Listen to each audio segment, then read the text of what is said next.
In the last recording, we left off with looking at how the Italians started to invade northern Africa and the Mediterranean coast, and how they weren't very successful, which required Hitler to send German forces to assist the Italians, and which he sent General Erwin Rommel, also known as the Desert Fox, and the Afrika Korps, which then saw some success for the Axis powers in northern Africa. But these were costly successes, and I want to kind of emphasize that again before Operation Barbarossa, because you can see on 148 at the top with the bullet points that in having to assist the Italians, Hitler had to delay his attack on the USSR, which would be crucial because of the timing of the year. If they were able to go in when he originally wanted to, they maybe could have avoided a Russian winter, which would have been detrimental to them in the long run. So even though they were successful in North Africa and were able to maintain that position until the entrance of the US, it definitely hurt Hitler's ability in this next big operation, which he launched in June of 1941, which is known as Operation Barbarossa. This campaign saw the defeat of the Germans and pretty much the beginning of the end for Adolf Hitler's advances through Europe. The reasoning for this operation, which you can see right here, goes back to when we talked about Hitler's books that he wrote before becoming Chancellor, Mein Kampf and Zweite Buch, which both basically outlined the idea that the Germans needed more living space, that idea of Lebensraum, and the idea that the Soviet Union was the ultimate goal. Because of Hitler's despise of communism and the desire for the land space in Russia itself, that was his ultimate goal. So even though he made the Nazi-Soviet pact with the Soviet Union prior to the invasion of Poland, Hitler knew all along that at some point he was going to break that agreement. For the Soviets, they probably anticipated this, but I think the timing of Operation Barbarossa did initially catch the Soviets off guard. So you can see the rationale for the operation right here. But it was also significant that the British were able to withstand Hitler and not allow him to invade the island, because this left an enemy for Hitler still active, and the US would just add to that after Pearl Harbor. Once the Americans entered the war, they were able to then work with the British to make plans for the opening of a second front in Europe, which would happen beginning with D-Day in 1944. The stages of Operation Barbarossa were basically broken down into a three-pronged attack, and you can see a map of it on 149 at the top of your book. They went in three different directions: towards Leningrad in the north, Moscow towards the central, and then down into the southern portions, which were consisted of the Ukraine and the Caucasus region. Those were the directions that the Germans went in.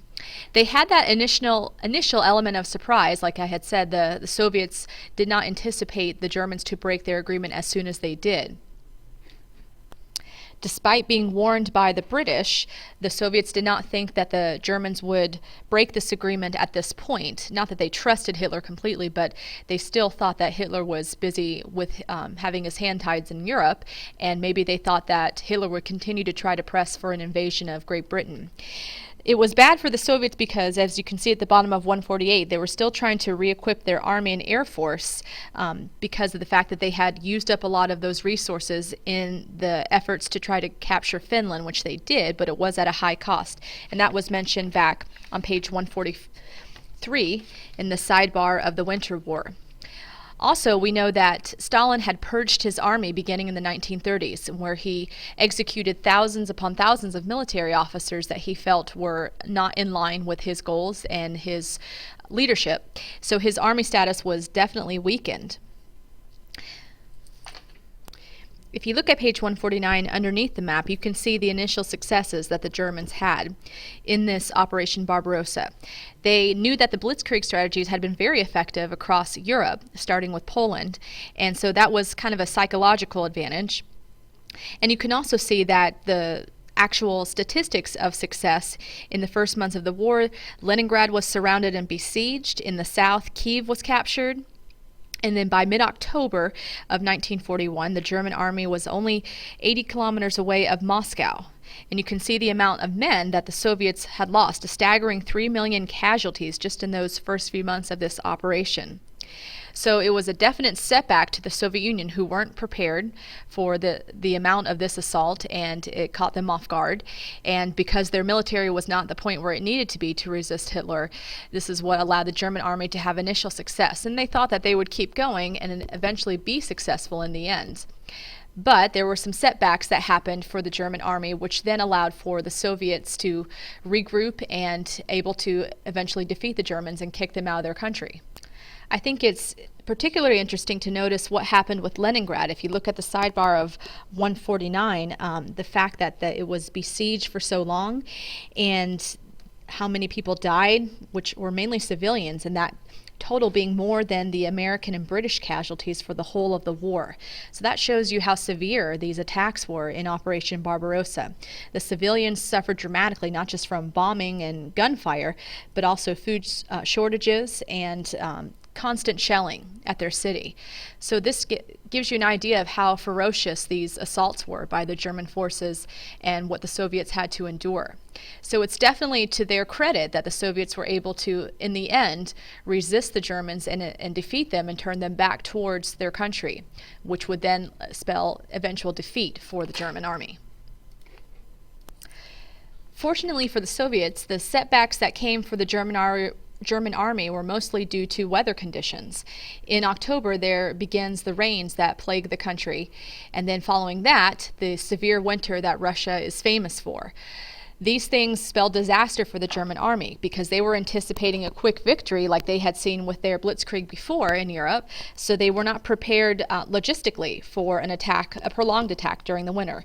Their equipment froze, they experienced frostbite, and so definitely the blitzkrieg was not successful like it had been in the earlier parts of the war. Because of these setbacks, the Soviets were able to regroup and launch a counteroffensive which saved Moscow.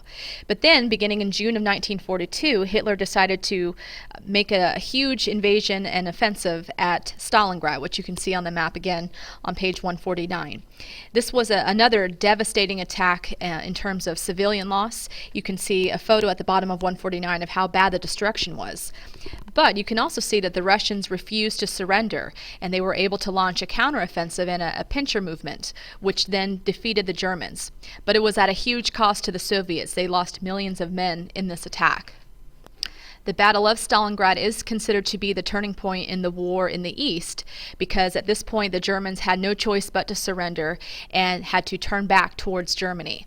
So this was the first real defeat of the German army, because the British did not defeat them. They just simply prevented the Germans from invading and taking over their country. But this is the first real defeat. You can see that in the summer of 1943 on page 150 below the purple box that Hitler tried again to launch another major attack, but they were again defeated. And so from this point on, the Soviets have the momentum and are able to effectively discharge the German army from their country. Leningrad was then liberated, which the Germans had initially taken over, and the Germans were then pushed out of the southern portions of the country where they had tried to invade in the Ukraine region.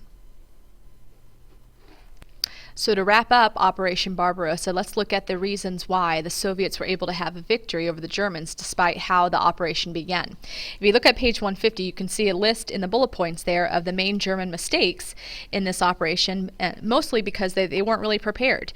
They thought that this was going to be a quick victory like they had had in other parts of Europe, so they did not bring the necessary supplies and equipment and clothing that were needed to sustain themselves throughout a winter. You can also see that Hitler got more involved in commanding the army, which was bad because he wasn't the best trained to actually direct the movements of the troops. So you can see his ego taking over here.